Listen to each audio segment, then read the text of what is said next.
भारत की शान कहे जाने वाले द ग्रेट खली की जिंदगी की वो कहानी जिसे हम सबसे छुपा कर रखा जा रहा था।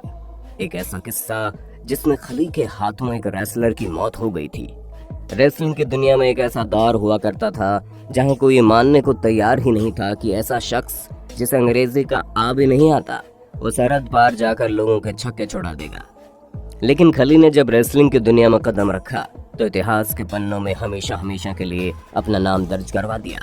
पर वो कहते हैं ना कि सुबह की रोशनी के बाद रात का अंधेरा देखना ही पड़ता है, और ठीक ऐसे ही अंधेरे भरी दुनिया खली की भी जिंदगी में आई जब इनके हाथों एक रेसलर की मौत हो गई। अब वो कैसे हुई और क्या थी इसके पीछे की पूरी कहानी, चलिए आज की वीडियो में जानते हैं। पर हाँ, उससे पहले हम आपको ये जरूर बताएंगे कैसे दिलीप सिंह राणा ने द ग्रेट खली का सफर तय किया, कैसे एक लोअर क्लास फैमिली में जन्मा लड़का आज दुनिया की तमाम सुख सुविधाओं का आनंद उठा रहा है। 27 अगस्त 1972 की वो तारीख जब हिमाचल प्रदेश के एक छोटे से गांव में दिलीप सिंह राणा का जन्म हुआ। 7 भाई बहनों के बीच में जन्मे दिलीप के परिवार वालों ने ये बिल्कुल भी नहीं सोचा था कि आगे चलकर इनका ये बेटा कैसे सूरज की तरह चमकने वाला बनेगा, और सोचते भी कैसे। आर्थिक रूप से इनका परिवार काफी कमजोर था। इनके पिता गांव के एक छोटे से किसान थे। एक बार जब बारिश की वजह से इनकी पूरी की पूरी फसल उजड़ गई तो इनकी हालत और भी ज्यादा कमजोर हो गई। अब इनके पिता के पास इतने पैसे भी नहीं थे कि वे अपने बच्चों को पढ़ा सके। अब सुनने में भले ही अजीब लगे, लेकिन जब ये 8 साल के थे तो इनके पास 2.5 रुपए तक नहीं थे कि उससे ये अपने स्कूल की फीस जमा करा सके। इसीलिए स्कूल के प्रिंसिपल ने इन्हें काफी खरी खोटी सुनाकर इन्हें स्कूल से निकाल दिया। अब सभी बच्चों के सामने इस तरह का अपमान सहने के बाद दिलीप ने भी ये फैसला कर लिया था कि वो कभी दोबारा उस स्कूल की शक्ल नहीं देखेगा। इस हादसे ने खली को अंदर से इतना ज्यादा तोड़ दिया कि उसके अंदर हिम्मत नहीं बची थी कि किसी भी स्कूल में जाकर वापस से पढ़ाई शुरू कर दे। इसलिए उन्होंने दोबारा स्कूल न जाने का प्रण ही ले लिया। जाहिर सी बात है, स्कूल से पैसों के लिए निकाले जाने के बाद इन्हें पैसे का असली महत्व समझ में आ गया था। इसलिए इन्होंने सोच लिया कि अब ये सिर्फ और सिर्फ पैसे कमाने पर फोकस करेंगे, जिसके चक्कर में इन्होंने बहुत सी छोटी छोटी जगहों पर काम किया। इसी दौरान खली को पता चला भारत सरकार द्वारा एक मुहिम चलाई जा रही है जिसमें वृक्षारोपण का काम किया जाएगा और हर मजदूर को दिन के 5 रुपए दिए जाएंगे। आप खुद ही सोचिए, जिस बच्चे को केवल 2.5 रुपए के लिए स्कूल से निकाल दिया गया हो उसके लिए दिन का 5 रुपए किसी सपने से कम नहीं था। और फिर क्या था, 5 रुपए की दिहाड़ी पर उन्होंने काम करना शुरू किया। एक तो ये मेहनती बहुत थे, ऊपर से इनके शरीर की बनावट ऐसी थी कि हर कोई इन्हें पहचानता था और अपने पास काम करने के लिए इन्हें ऑफर देता था। ऐसा करते करते वक्त बीतता गया और 1993 का वक्त आ गया। इस समय ये शिमला में एक सिक्योरिटी गार्ड का काम करते थे और उसी दौरान रात के समय एक पुलिस ऑफिसर की नजर इन पर पड़ी। जैसे ही उस पुलिस ऑफिसर ने ये देखा, वो खली के पास गए और इनसे कहा, तुम्हारी कद काठी इतनी अच्छी है, तुम पुलिस वाले क्यों नहीं बन जाते। एक पल के लिए तो खली को खुद समझ में नहीं आया कि शख्स क्या कह रहे हैं, क्योंकि खली ने ज्यादा पढ़ाई लिखाई नहीं की थी। पर फिर बाद में इन्हें समझाया गया कि इनकी कद काठी को देखते हुए इनका कम पढ़ा लिखा होना नजरअंदाज किया जा सकता है।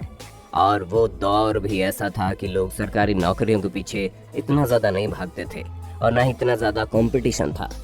एक बार पुलिस की नौकरी मिलने के बाद इनकी पैसों की दिक्कत तो दूर हो गई और ये बड़े अच्छे से अपने घर का पालन पोषण कर सकते थे। इसलिए नौकरी के साथ साथ इन्होंने बॉडी बिल्डिंग पर फोकस करना शुरू कर दिया। धीरे धीरे बॉडी बिल्डिंग में इतनी ज्यादा महारत हासिल कर चुके थे कि हर कोई इन्हें जानने लगा। तभी 1998 का वक्त आया। यही वो समय था जब टीवी पर WWF रेसलिंग की शुरुआत हुई। हालांकि बाद में इसका नाम बदलकर WWE रख दिया गया। खली ने जब इस रेसलिंग को पहली बार टीवी पर देखा तो उसे देखकर इतना ज्यादा प्रभावित हुए कि इन्हें भी रेसलिंग करने का चस्का चढ़ गया, जिसके बाद उन्होंने रेसलिंग की प्रैक्टिस करनी शुरू कर दी और टीवी में जैसे जैसे दांव पेच दिखाए जाते थे ये वैसे वैसे उन्हें करके अपने आप को ट्रेन करते थे। खली ने धीरे धीरे लोकल लेवल पर रेसलिंग करना शुरू कर दिया, जिस वजह से लोग इन्हें और ज्यादा जानने लगे। पर फिर इनकी जिंदगी में ऐसा मोड़ आया जिसकी कल्पना इन्होंने कभी नहीं की थी। APW यानी कि ऑल प्रो रेसलिंग ने खली को ये प्रस्ताव दिया कि आप अमेरिका आकर रेसलिंग की पूरी ट्रेनिंग लीजिए। ये चीज खली के लिए किसी सपने से कम नहीं थी। पर अब इनके सामने सबसे बड़ी दिक्कत ये थी कि वो अपनी सरकारी नौकरी को छोड़कर नहीं जाना चाहते थे, क्योंकि अगर एक बार नौकरी छूट जाती तो क्या पता रेसलिंग की दुनिया में इनका सिक्का न जमता और बाद में इन्हें वापस आना पड़ता तो ये पहले की तरह बेरोजगार हो जाते। इसी असमंजस में खली ने काफी दिन गुजार दिए, पर फिर इन्हें ये एहसास हुआ कि अगर ये खुद पर विश्वास रखेंगे तो अपनी जिंदगी में कुछ ना कुछ तो कर ही लेंगे। इसलिए इन्होंने नौकरी छोड़कर अपने सपने को अपनाना जरूरी समझा। अब अमेरिका जाने के बाद धीरे धीरे खली को यह एहसास होने लगा कि यहाँ आकर इन्होंने शायद कोई गलती कर दी है, क्योंकि 7 फुट के खली को रहने के लिए केवल 6 फुट का कमरा दिया गया। इनकी दूसरी सबसे बड़ी दिक्कत ये थी कि इन्होंने अंग्रेजी बिल्कुल नहीं सीखी थी, इसलिए अपनी बात वहाँ के लोगों को ठीक तरह से समझा भी नहीं पाते थे। पर जैसे तैसे खली मैनेज करते रहे और रेसलिंग की ट्रेनिंग लेते रहे और आखिरकार वो वक्त आ गया जिसका खली को बेसब्री से इंतजार था। साल 2000 में APW द्वारा खली को पहली बार प्रोफेशनल रेसलिंग लड़ने का मौका मिला और इस मैच में इन्होंने ऐसा परफॉर्मेंस दिया कि इनका नाम द जेंट सिंह पड़ गया। इतना ही नहीं, इनकी परफॉर्मेंस को देखते हुए इन्हें WCW में भी शामिल कर लिया गया।